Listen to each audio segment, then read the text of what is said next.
Good morning guys. So mag-fishing tayo today. Time check, it's around 6 in the morning.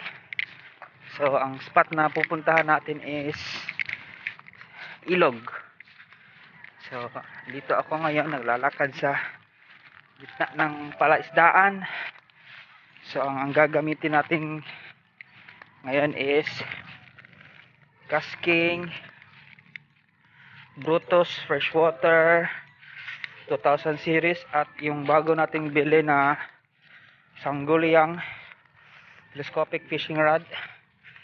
So as I check, the Sangguniang fishing rod is only rated around 3.6 grams sa lure, pero gagamitan natin siya ng 10 grams na rattler.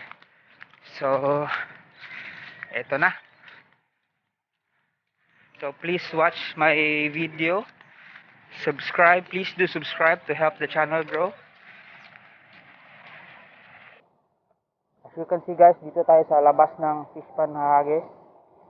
Testing muna ito, testing first. Unang hagis.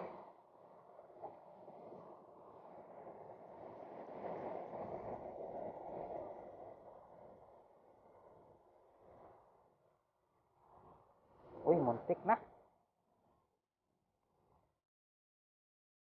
So, as I said, first time using this telescopic fishing rod.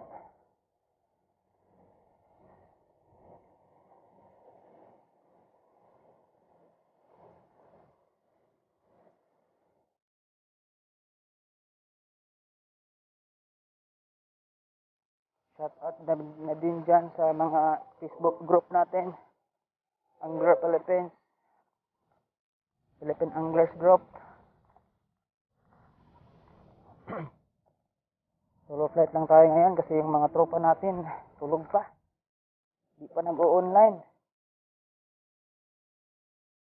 Surbol.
Crispy crispy ah.